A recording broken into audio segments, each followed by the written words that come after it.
Georgia, Houston, Baltimore, Jamaica. This is awesome. This is awesome. Okay. I am one of those people that likes to be punctual, and I like to reward the people who are on time and never penalize people who are on time to these kind of calls. And I said I would start at 5:02, so I made it about 5:02, and I'm going to go ahead and get started. So first and foremost, my name is Mike Healy. I have been in iBuumerang now going on about just about a year and a half. I got in right when they pre-launched on March the 11th of 2019. I did recently, this is going to be kind of relevant. This is not to brag, by the way. I did recently at the Houston event that we recently did. I was named the top recruiter in the company. In case you want to know, I will tell you, I have personally enrolled 319 personals. That's not organization. That is people I personally signed up. Okay. The good news for you and why that is really relevant is what I'm going to do for my success tips is I'm going to teach you, show you exactly the 5 steps that I use to recruit people. Okay. I'm going to walk through that. I even think I'm going to pull up my PowerPoint. I have a training PowerPoint that I train my team on with this. And I thought since a lot of you are on here and you've taken the time, I'm going to take the time. Now, another thing, good news for you. Regardless of what you see in here, if you have a question that comes up, make sure you throw it in the chat, and you could probably do it on Facebook. I'm sure Yasmina, you can check to see that. At the end, when I say that and I say, okay, I'm going to take questions, she will then WhatsApp me your questions, and I will go through and answer as many as we can so we can take our time on here to do this and make sure that you're up to speed and you've learned some great things. Now, another quick thing about myself, and then I don't really like this. It's kind of the uncomfortable part, but I thought it would help. I have been in the direct selling networking industry, whatever you want to call it, for about 23 years, primarily full time.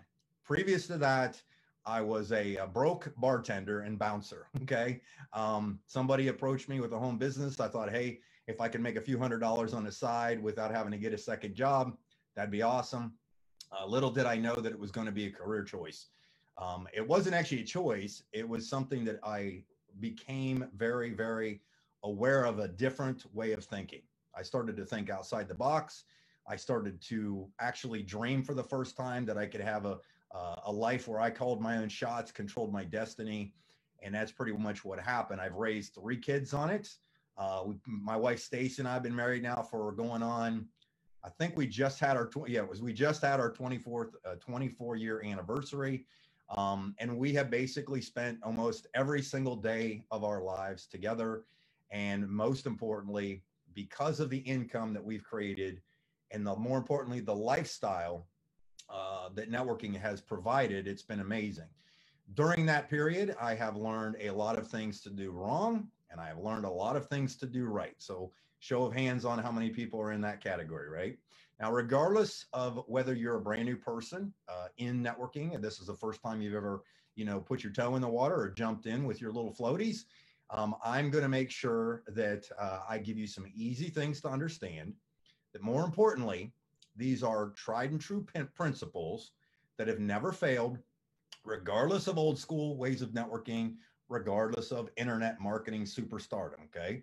The good news is I know how to do them on both ends. I have been doing networking so long, we used to have to use paper flip charts to give presentations, the 3-foot paper flip charts, right? Cell phones weren't a thing at that time yet. That's how old I am. I'm 52 years old. It's kind of hard. I grew up with a rotary phone, but that's beside that point. And then on the other end, I have been doing internet marketing for 11 years, very, very successfully as well. So the good news is when I go through the principles and show you this, I'm going to be able to kind of ramp you up, and you can ask me questions on any aspects of that. Okay. So let me get started here. All right. So what I want to do is I'm going to talk to you about recruiting. Okay. And I'm going to give you 5 simple steps. So I would highly recommend that you have a pen and paper handy, and most of you still know how to use those. Pen and paper, write these down, space them out as I go through, because you're going to want to take notes, because what I'm going to do is I'm going to give you the 5 points right away. And then you and I are going to go through and we're going to break down those 5 points. All right. The first thing that I want to kind of start with before I pull up the PowerPoint is the fact that I learned that if I learned how to be a good recruiter, that everything else seemed to fall into place. Okay. The lifeblood, the new blood is always the lifeblood. I also learned from a lot of people that you can make up a numbers, whatever you lack in skill, whether that's building or downlines or reports. I really did realize that you couldn't tell the duds from the studs, the zeros from the heroes. And the first training in networking I ever went to that I still reference to this day, and I'm doing it right now, the guy said, the guy in front of the room was making a lot of monthly money. He was kind of a hillbilly like me. If you're not familiar with that term, it's kind of like a little redneck or whatever. And he was making a lot of money. That's all I remember. But he said, when it came to recruiting, he said, you can't tell the duds from the studs, zeros from the heroes. And he said this, he said, you can't control how many tomatoes a tomato plant produces. You can only control how many tomato plants you plant. And I thought that was pretty amazing. And I never forgot that. And it's just something I always remembered. The other thing I would highly recommend that you write this down is this, is if you want to build a long-term business and you want to stay in this thing long enough to learn to become good enough at the skills of recruiting, organization building, team building, whatever, you have to learn to become, in my opinion, you have to learn how to become process focused first versus outcome focused. Okay. And let me explain it in just a second, or take a minute to do it.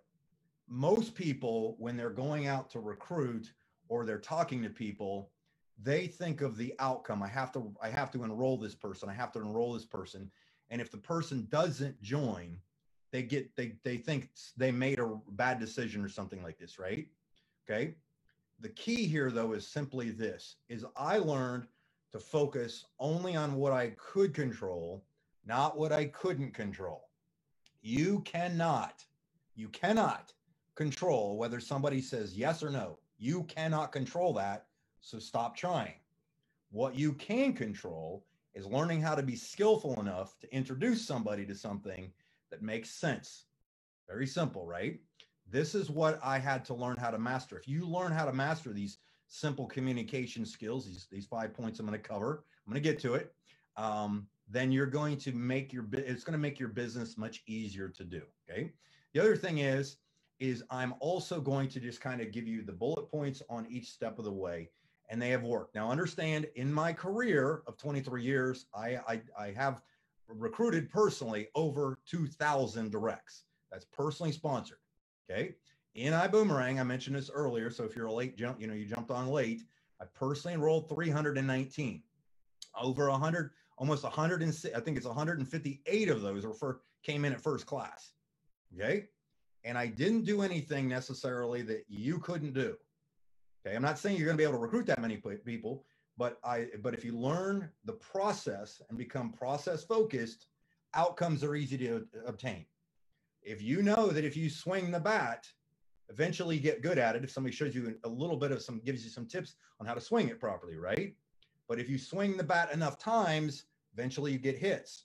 Number one money earner in the company I was in 15 years ago, I asked him, what's the one thing you would attribute to your success? You know what he said? I swing the bat as many times as I have to. Occasionally I get a hit.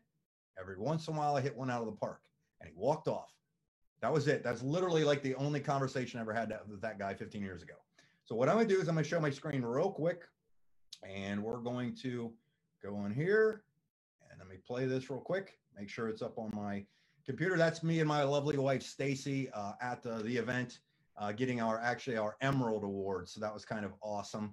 But the title of what my training is going to be is how to recruit. The reason I wanted to pull up a quick PowerPoint is it's going to help you and I stay on task here. This is what I do and what I teach. That's why I have the independent TSA logo. Okay. I'm not going to obviously say anything against what the company teaches.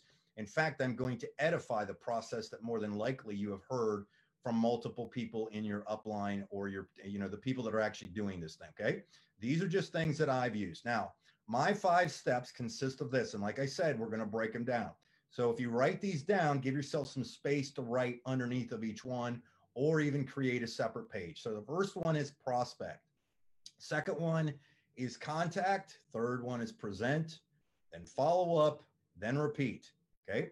Now, the reason I did this, and I've taught this, and this is kind of how I organized it in my brain, is I have one of those OCD level minds at the highest level. Like I have to think about where I park. I have to think about how I tie my shoes. It's kind of odd. My wife makes fun of me for it, jokes with me about it. She tries to get me, and I've learned to try to do things different. But anyhow, it has worked and helped being like that in this type of business. So, God put me in the right place, apparently. But prospect, contact, present, follow up, and repeat. So typically, when we're talking about prospecting, the first part of everything that you're going to have to do, it comes down to generating leads. Now, when I say generate leads, do not, under any circumstance, think that I'm telling you to go buy leads or run ads or anything like that. If you just learn, and here's the other thing, okay, because I want to touch on this, is when it comes to recruiting, there's really two things you got to master: procurement and processing. I'm showing you processing. Procurement is like kind of like how you talk to people, how you find people to talk to. The thing that I want you to really grasp is that procurement is individualistic in nature. And let me explain that for just a second. When I say individualistic in nature, it means that your personality type is different than mine or someone else's. You may be comfortable with talking to every person you come in 3-foot rule with, right? But if you're an introvert like me, you have to learn other ways to do it, where you might learn some online things. Just understand that when you're talking to people, you should always focus on just kind of making the initial contact as I'm going to go through. But if you learn different skills on where to find people, recruiting becomes easier and easier and easier because you have a larger pipeline. If you think about all of the people you have on your Facebook page, on your LinkedIn, on your Twitter, Instagram, on your phone, you should never, ever, ever have a shortage of people to introduce this to, okay? So the second part of that, so that's all I'm going to talk about on prospecting. When it comes to prospecting, and you got to remember these things. This is all about process focused, doing the right vital behavior multiple times over and over and over again. You should get bored at this process, but if you're making 6 figures a year or 6 figures a month because you're doing the same thing over and over again, it's not so boring. Look at the guys in the NBA pulling down, millions and millions of dollars. Their objective is to get good at putting a ball in a hoop. This is a ball in the hoop. Okay. I'm showing you the process. All right. Second thing, contact. Okay. Now, here's what I would suggest. I typically, if I had, and I always have started in the prospecting area by talking to people I knew, not prejudging. I never prejudge whether these people are going to say yes or no. And the reason for that was simply this, is like, you don't know where somebody is. You can't tell the duds from the studs, and it has nothing to do with it. Let the tools sort the people. Okay. Let the tools sort the people. And the way I'm going to show you how to do this, you should never become the messenger. You should always be, the message. You should always be the messenger. On an initial call, typically all I did was I made a phone call to somebody that went like this: ring, ring. Hey, Lisa. Hey, Mike Healy. How you doing? Great, great, great. Hey, listen, I know you're busy. I'm not going to take up on your time, but do you care if I send you something? I send you an email. Is that cool? Oh, great. Okay, cool. All right, well, I'll let you go. Kid you not, as dumb as that sounded, as simple as that sounded, that is exactly what I have done for years and years and years and years. You know why? Because it's easy to do. I get on and off the phone as quick as possible. Now, in my email, it's really, really genius how I scripted my email, okay? I use tools to present everything, by the way. So in present, use the tools. Let me tell you what the email says. Lisa, thanks for letting me send you this. If you get a second, click on this link, watch this short video, or listen to this call, or join this Zoom, or whatever, doesn't matter. Check this out when you get a second. I'll call you in a day or two and, see what and get your opinion on everything. I kid you not, that is as dumb as that sounds. That's the process I've used, okay?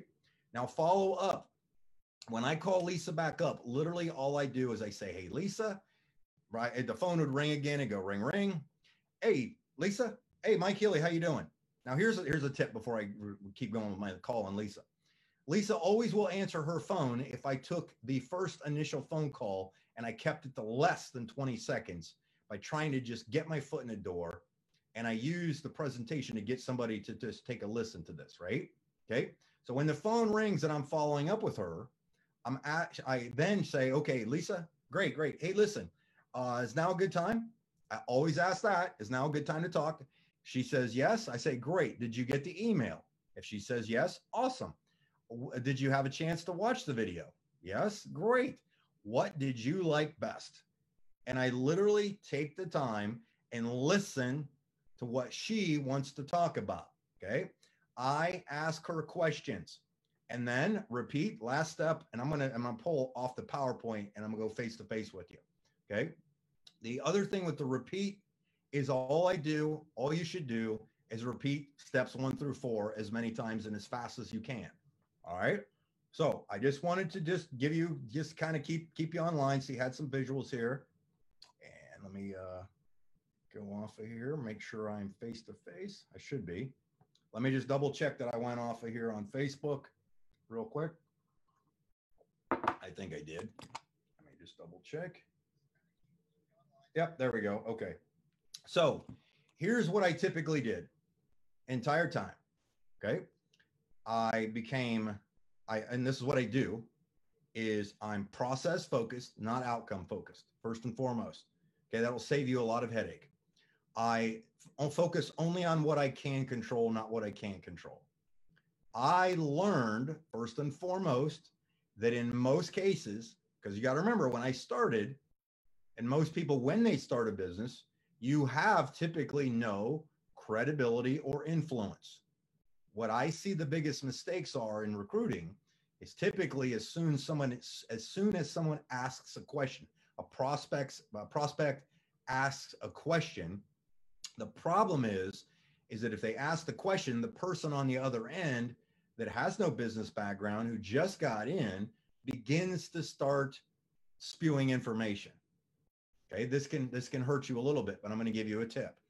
I typically, in most cases, in almost 80-90% minimum cases, what I do is I hear the question, I say, that's a great question, but I think to myself, what tool, meaning what tool, what website, what video, what person in my upline, what Zoom, whatever it might be, what website can I send to somebody that will answer that question to keep me from being the message and only the messenger. If you think about like being a traffic cop, when you're doing your prospecting, a traffic cop, a police officer directing traffic, if you just point people to stuff, it makes it so much easier. Because what happens in my personal belief that hinders people is first and foremost, ignorance on fire, by the way, will always beat knowledge on ice. So there's nothing wrong with that. You should be excited. You should convey enthusiasm when you're talking to somebody. My caution and recommendation, though, is that while you're excited, you should be most excited about the why you joined the business, the why you joined the business. Okay, the why meaning like, I just found something that is going to get me to come home and not have to put my kids in daycare and stay home with my kid. You know, remember Lisa, when I was telling you that my wife and I, we've been struggling and we've been trying to do some things. I know that I found out how that's I say, Lisa, listen, I want you to get the information correctly. What I'm going to do is I'm going to send you the same video I watched to do this, and send them the I decide, right? Put them in a Facebook group, tag them in a video, say, watch this video on Facebook of the presentation. Well, we got like 900 presentation videos now on the Facebook page from all of the top leader. Doesn't even matter what language you're talking to somebody in these days. The company's provided all these tools. The other thing that makes this so much better to do it this way, in my opinion, is you don't have to have a track record of success. You can point to other people's track record of success, and your only job is to be enthusiastic about your future, letting somebody know where you are going and how they can come with you if they want to. And you point them to tools that do the work for you. It's so funny. People think that because I've done networking, I've done this stuff so long that I will sit for hours and talk on the phone. I do not have the attention span. I apologize to everybody that maybe has ever tried to get a hold of me. I just don't have the attention span for that. When somebody asks me, how does the prib work? You know how I answered this is this true story. I had a guy that I was prospecting that said, how does the prib work? Of course I can answer that. Of course, I've been doing this for 1.5 years, right, with the company, but that's not the point. The point is I didn't want to answer it. I wanted Holton to answer it. Did I call Holton? No, I don't have Holton's number. I've talked to him like twice, and it was just walking off stage, high five, and off I went. That was it. Okay, I don't have conversations with most of these top people in the company. You know what I did? I found a video where Holton explained in about 10 minutes how the prib worked. I said to the guy in a text chat, I said, that is a great question. And once you see it, once Holton explains it to you, you will not sleep. And I sent him the YouTube video of that, of Holton explaining that. How does the travel work? I have no idea. Guess who does? Lori Spears. Guess what I send people to? Lori Spears videos or short clips of those things, right? What's the big picture of this thing? How big is this thing? Johnny Wimbrey seems to be up for the task to paint vision for people. Am I right? I try not to be the expert. If you learn to not be the expert, if you learn to just be yourself, have fun, chat people up, have a good conversation without getting bogged down in the details yourself, one, it takes the pressure off of you to have any real credibility or influence. But two, they can do what you just did. Every step of the way when I'm recruiting, people looking at this are probably asking themselves two questions. Is it worth doing? And can I do it? And if you actually just point them to tools, they're like, well, all Mike did was send me a video. And they're thinking to themselves that regardless if they knew they thought it or not, they thought it. They're thinking to myself, they're thinking, I could send that to Bill. I could send that to Terry. I could send that to Ray. And guess what? It makes the prospecting situation so much easier. You can hit the numbers much, much quicker because you've taken the pressure off yourself. You can literally sit back and take a deep breath and go, I'm actually going to have fun doing this. I can stay consistent with this. Let's talk about that for a while. Stay consistent. Oh, I'm going to close this training part of this recruiting with a story. And it's how it hammered home to me. The very first one of the earlier in my career, I was probably 5 years into networking.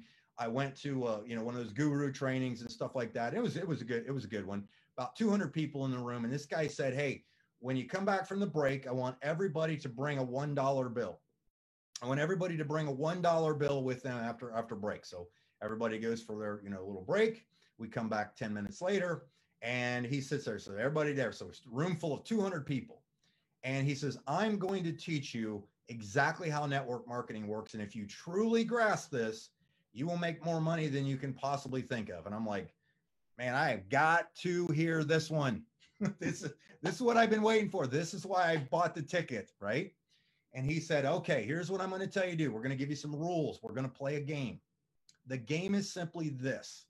You have a $1 bill. Everybody else in this room has a single $1 bill. Your objective in 15 minutes, when I tell you you're allowed, we're going to walk around the room. Everybody's going to be able to congregate around the room.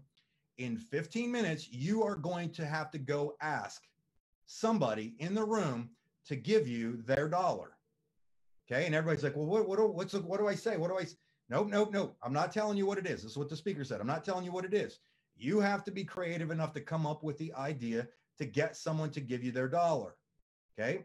At the end, we're going to see who has the most dollars. So what was the the game, the object of the game, to get as many dollars as you could.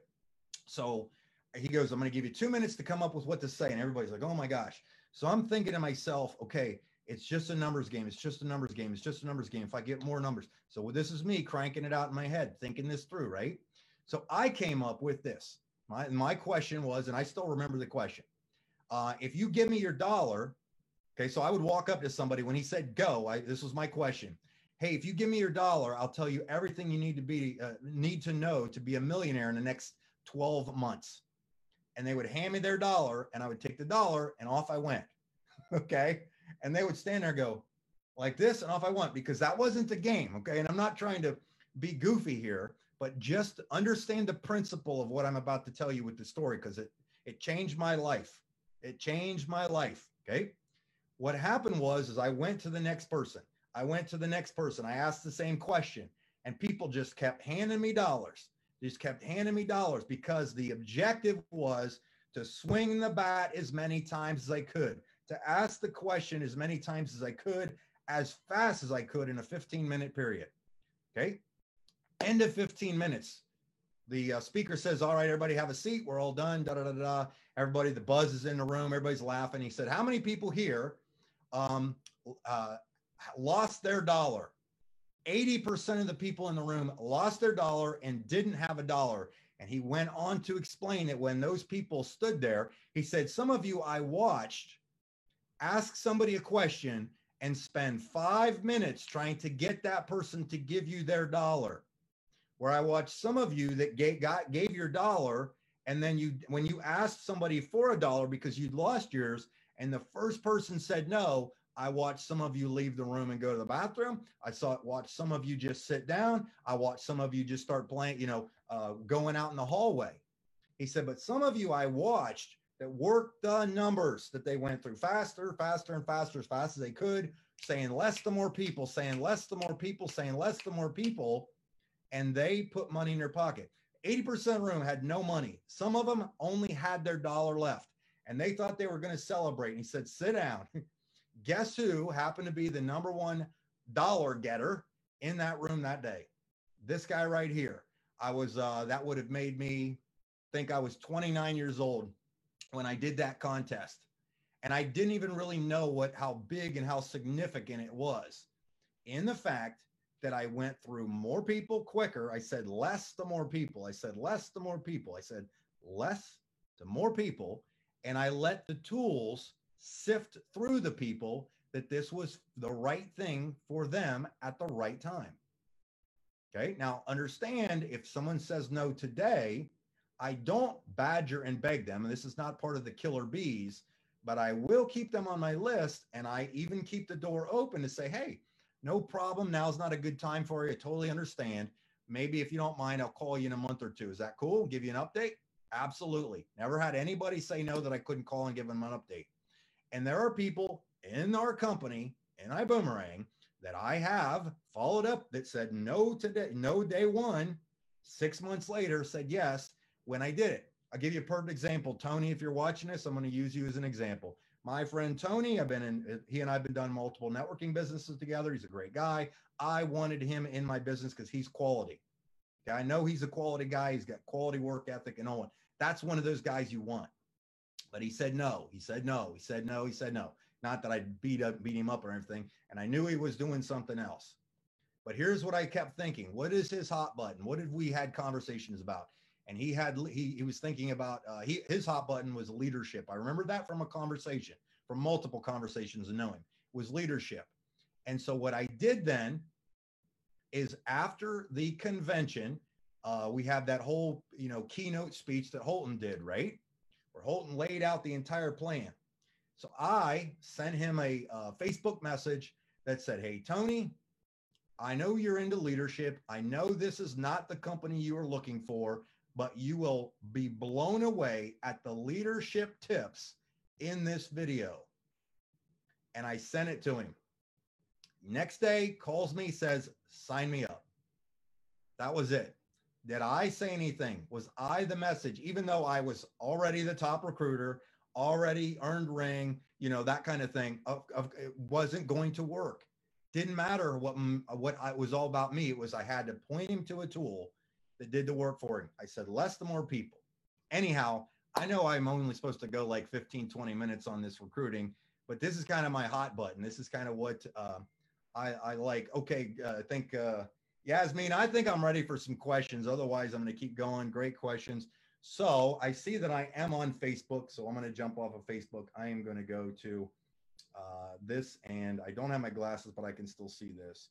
Okay, so if you got something out of that, don't leave me yet, because a lot of times people ask questions that open me up to something that I may have forgotten to teach you that may be relevant. So if you'll hang, it's going to be worth your time. Okay, so just and make sure you keep sending in questions. Question number one: what's your follow-up process from your first interaction with the prospect till they make the decision? I did briefly mention this, but I'll cover it again. When I follow up with somebody, because I was so short on the initial interaction, which is on purpose, I always get them. If they see my phone number, they don't screen me. They don't send me to voicemail. They typically ask. I always start every time when I'm talking to somebody or on the initial thing, I say, is now a good time? I don't ever want to interrupt you if you're eating dinner. I don't want to interrupt you if you're putting your kids down. Anything, you just got home from work. Wrong, wrong, wrong, wrong, wrong, wrong. It will not be the time to convey enthusiasm to get them to look at something. Okay, so I always am very cautious of that first and foremost. But if they've said yes, I call them back to follow up with them. They've watched the information. My first interaction is simply this: is great. What did you like best? If you want to write this down, always remember to let the prospect dictate the conversation. If you learn how to be if you learn how to be a very good asking questions, asking someone questions, you will basically write your own ticket. Okay, you will write your own ticket and be a master at this business. The best people out there, the best recruiters and team builders, have learned and mastered the art of asking questions. Well, tell me more about that. Tell me how that. I mean, I've actually had prospects that I've talked to that I asked them a question. This is a true story. I had a guy, kid you not, talk for 45 straight minutes about everything you could think of. I never presented to the guy. He just leaned back after 45 minutes of just sharing everything that he could think of. I mean, I literally like interjected with, wow, that's amazing. Wow, really? Geez, stuff like that. And then he leaned back and said, you know what? I think I'm ready to do this. And I'm like, that's amazing. I appreciate it. I'm laughing the whole time because it's like, what? Okay. So ask questions. Question number two: what qualities do you look for in a business partner in addition to the 4 checkers? That's a very good question. Okay. What qualities do you look for in a business partner in addition to the 4 checkers? The 4 checkers is something Holton's done done a great job of teaching. If I know the person, then I don't prejudge people. Let me put it to you this way. My most important thing, I think, that I look for somebody is character and integrity. Okay, because if I build a business with them and they become a leader or they become a friend of mine, I have to feel confident that their character and integrity is something that's going to result in a quality long-term relationship. There are plenty of people that I see chase the money, and by chasing the money, they may bring somebody into the business that is very, very detrimental to their organization or even the company, because they're a big producer. They're awesome. I've seen people ruin relationships with that. Talent can get you there, but it's character that keeps you there. So if I was to look for quality, it would be character. Like, I mean, that's, and I'm not going to go into details because I'm not going to throw stones at anybody or anything like that. You get what I'm saying, but I don't. I look for quality and character and integrity more than anything else. Character and integrity. Question 3: how often do you post business-oriented posts on social media versus personal? Is there a balance? Great question. Here's your answer. 80 to 90% of all my posts on my Facebook page, my personal page, obviously, which is your personal profile, are family or fun. family or fun, 80%. Okay. Here's why.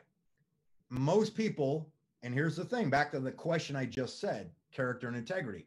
If someone typically goes to my Facebook wall, they may know where I stand politically or my religion or whatever, but most of the time I keep it light and fun because that's kind of what people are looking for. They're looking for somebody that's smiling. Please, please, please, if you have a profile photo, do not put a picture of your cat, a pet, your kid, or don't have a picture where you look like a serial killer. For goodness sakes, smile. Do you know how many people send me messages or friend requests and they literally look like, Jason's cousin out of Friday the 13th, and you wonder how this person wonders why they're not successful? Come on, common sense. When somebody goes to your wall, they want to be like this, right? You want to have some fun with it so that they enjoy the interaction. They enjoy the experience. It's real estate. Your Facebook page, your wall, your Twitter account is kind of a commercial of who you are. Just remember that, okay? Now, when it comes to putting stuff about business, though, let's specifically talk about that. I may share something, like I might share a presentation, or hey, like if I was to do a Facebook Live, for instance, in a lot of cases, what I will do is I will train on something I learned. So it doesn't look like I'm pitching them something, but inevitably I'm getting them to learn something that I learned, engage the person, and kind of directing the step that way. That's just kind of my, the way I kind of perceive it and do it. All right, question number 4. What if the prospect says no? How can I eventually get them to say yes? What I would do is periodically drip some videos on them. Drip a website, drip a fact, things like that. Not to the point that they block you or anything. That I'm respectful of people. But if somebody said no, usually it's not right now. Now's not a good time. I might do that, but it's not every day. And it's definitely, unless it's like a good friend of mine that and I usually give people the out too. I usually tell people, I say, hey, listen, this thing's early. This thing's brand new, right place, right time. You've heard that before. I just want you to watch this. You're welcome to say no. I am not going to be a stalker with you. But I just want to make sure, because if you knew about this and didn't tell me based on what I already know, I'd be very upset with you. Is that cool? Just do that. That's kind of the thing. I mean, I remember the very first person I ever heard that was making a ton of money networking. He said, I would stay after a person until I showed it to him. Once I had shown it to him, it was then their responsibility to respond. I've listened to that training so often. That was verbatim, by the way. Question number 5, what should I reply to? Not today, maybe later. I think I just covered that. Not a problem. I usually ask permission again to keep them up to speed on stuff. Like if the company comes out with a new announcement, I may send them something once or twice a month. Not every week, not every day, that kind of thing, okay? What'll happen, though, is if you post fun stuff on your Facebook page and then do a training on something you learned, like everything I just taught you, why not take your notes and train on it, right? You got content now that you can train on, okay? Question number 6, can I explain lead generation again? Lead generation just happened when I put the phrase lead generation. That means just building your pipeline of people to talk to, okay? And again, it's much easier to do that if you don't prejudge who you're going to say something to. Most people just on their cell phone alone have between 500 and 1,000, and some people as many as 5,000, 10,000 people contacts that I promise you they have looked at but have not contacted because they prejudged them. Okay? Prejudging can kill your business. Let them say no to the opportunity for them or not. They are never, ever, ever, ever rejecting you, so quit taking it personal. Let them reject the opportunity. You made a good decision. There's plenty of proof you made a good decision, okay? It just might not be time for them right now. Okay. But just stay the course, and some of these people will come around. That's happened plenty of times where I've gotten into something, mentioned to a few people, and then just kind of let them go on the wayside. But I stayed the course and kept talking to people, and all of a sudden, 6 months, year later, person that's been watching me this whole time finally came around. Things had changed, lost their job, whatever, and now they're in the business. Okay. Question number 7: how do we approach introducing Boomerang to someone? Go back and watch the beginning of this video. Okay, I covered it. Okay, how do you approach? I ask people permission to send them something. The reason I do that is, and let me actually address that a little better. The reason I ask people permission to send them something is because how many of you like to get spam? Like to get unsolicited emails? I like to get videos just automatically dropped on you every day. I typically just ask permission. And that's usually, believe it or not, that slight edge thing that's helped me get my foot in the door more often to help with people. Okay. Question number 9: what's the biggest tip for recruiting through Facebook groups? If you're meaning recruiting through Facebook groups, the biggest tip, I believe, is if you're in a Facebook group designed for prospects, I believe the social proof aspect is the number one thing.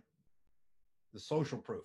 When I mean social proof, having a big enough group that has maybe 500 to 1,000 people in the group. And 2, if you've got videos of people that have given very simple, easy, short testimonials. Okay. Social proof is a significant recruiting tool. Like other people, pointing to other people's stories. If you have videos, I think more of you need to be doing testimonial videos with your team. Upline, interview somebody. Like I've done a ton of those where I just interviewed people on my team for 5 to 10 minutes on a Facebook Live. We went dual screen. We used BeLive, which is the BeLive.tv, which is the thing that can help you go face to face on there. Or you can do a Zoom, and if you just click on you take your Zoom and you publish it to your Facebook page, it goes side by side. I just asked questions to them.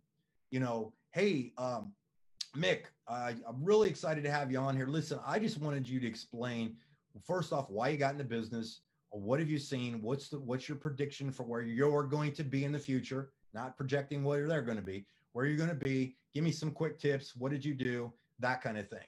Okay. All right. So I'm going to move on from Facebook groups. Question number 10: what's your biggest obstacles with recruiting? How did you overcome this?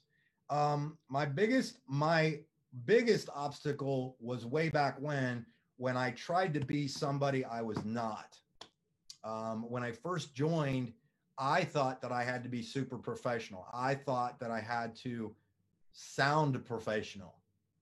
And I realized that I was becoming businessy, and I wasn't staying true to who I was and myself.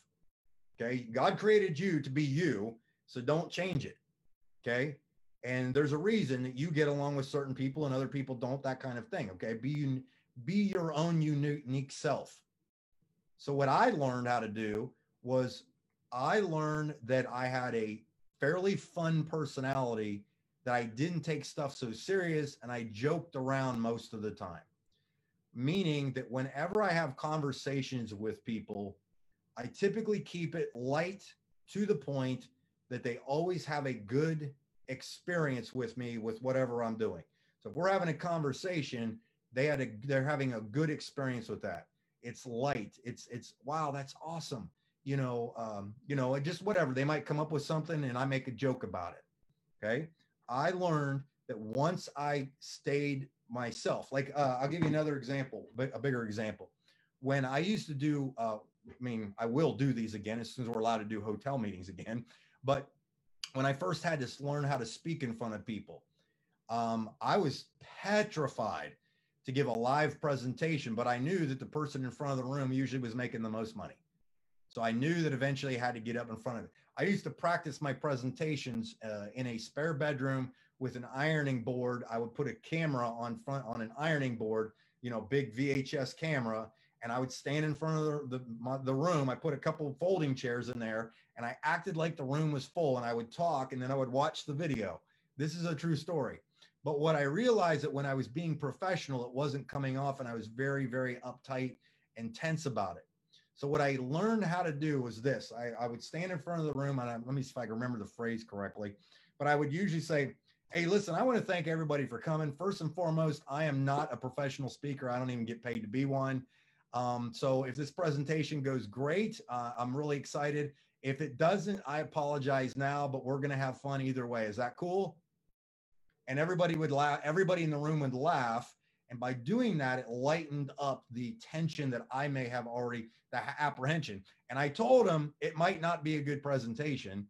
So I was already off the hook. If it turned out to be good, they were pleasantly surprised. And I usually kept my presentation short. Again, short attention span. That is just a fact. Okay. I can barely sit through 30-minute presentations. Some people can go an hour and a half. It depends on the quality of the conversation, obviously, and how entertaining it is.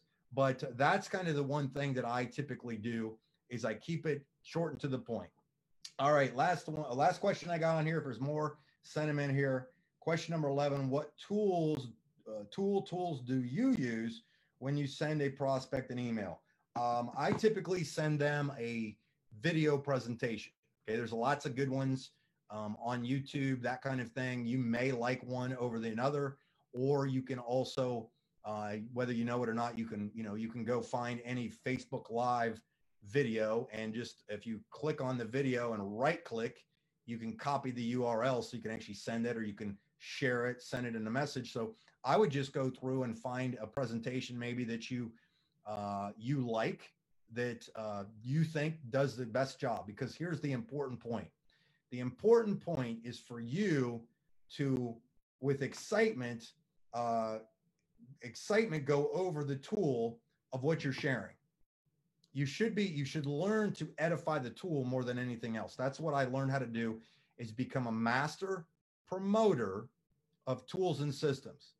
In a nutshell, I just basically learned how to be very good at promotion of tools, systems, videos, and people. Tools, systems, videos, and people. Tools, systems, videos, and people, right?